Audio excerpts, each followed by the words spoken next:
Hello guys, আসসালামু আলাইকুম। সবাই কেমন আছেন? আশা করি সবাই ভালো আছেন।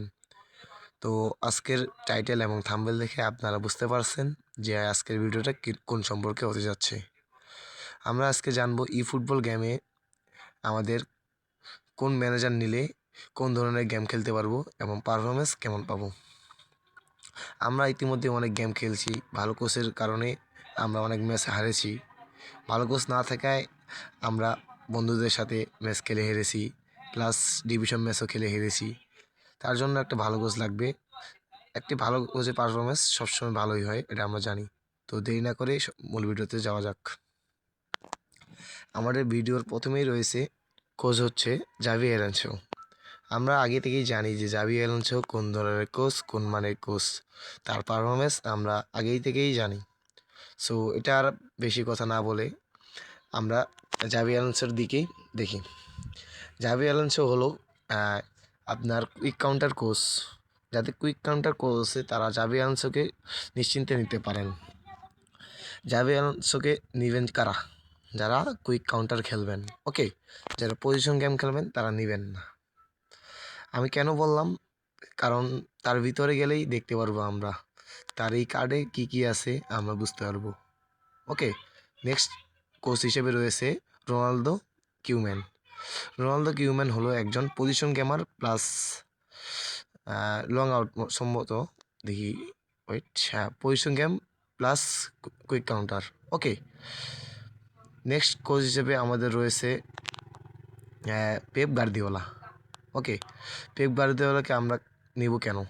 কারণ পেপ গার্দিওলা কোন ধরনের কোচ সেটা আমরা আগে থেকেই জানি। কারণ তার অনেক খেলা দেখছি আমরা রিয়েল লাইফে। আমরা জানি যে পেপ গার্দিওলা একজন ভালো মানের কোচ প্লাস ভালো পারফর্মার। ওকে, আমরা এখন দেখব জাভি অ্যালোনসোর ডিটেলস। অ্যালোনসো হলো একজন quick counter coach plus outright coach. আমরা জাভি অ্যালোনসোকে কারা কারা নেব? যাদের কুইক কাউন্টার গেম পছন্দ এবং আউটরাইট পছন্দ তারা জাভি অ্যালোনসোকে নেব। দেখেন, জাভি অ্যালোনসো হলো কুইক কাউন্টার এবং আউটরাইট কোচ। আমরা যদি তাকে পজিশন গেমে খেলাই তাহলে পারফরমেন্স ভালো পাবো না। ওকে, লং বলও যদি খেলাই তাহলেও পারফরমেন্স ভালো পাবো না। তাই আমরা জাভি অ্যালোনসোকে নেব যারা কুইক কাউন্টারে খেলি তাদের। যেমন বুস্টার দেখেন, বল কন্ট্রোল এবং ফিনিশিং দুটোই দেওয়া আছে কিন্তু জাভি অ্যালোনসোর কাছে। ওকে, দেখেন, নেক্সট কোচ হিসেবে আমাদের আছে আপনার রোনালদো কিউম্যান। রোনালদো কিউম্যান হলো একজন position gamer plus quick counter. আমরা যারা পজিশন গেমে খেলবো এবং কুইক কাউন্টারে খেলবো তারা রোনালদোকে নিতে পারি। ওকে, রোনালদো কিউম্যানকে। তার বয়স হলো প্রায় 57 বছর, প্লাস একজন ভালো মানের কোচ আমি আশা করি। নেক্সট কোচ হিসেবে রয়েছে পেপ গার্দিওলা।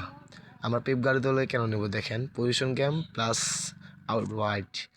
আমার মতে পজিশন গেমার হিসাবে পেপ গার্দিওলাকে নেওয়া অনেক ভালো। কারণ আমরা রিয়েল লাইফে দেখছি যে পেপ গার্দিওলা কেমন পারফরমেন্স দেয়, একটা টিমের জন্য কেমন সে ভূমিকা পালন করে। তার দেখেন ডিটেলসগুলো দেখেন, অনেক ভালো। দেখেন তার booster, kicking power plus aggression দুটাই কিন্তু আছে। আমরা জানি কিকিং পাওয়ার না থাকলে কোনো প্লেয়ারের ভালো পারফরমেন্স দিতে পারে না। তো আজকের ভিডিওটি এই পর্যন্ত। আশা করি সবার ভিডিওটি ভালো লাগছে। এতক্ষণ আমার ভিডিও দেখার জন্য ধন্যবাদ। আসসালামু আলাইকুম। ভিডিওটি ভালো লাগলে চ্যানেলটি সাবস্ক্রাইব করে দিবেন। ধন্যবাদ।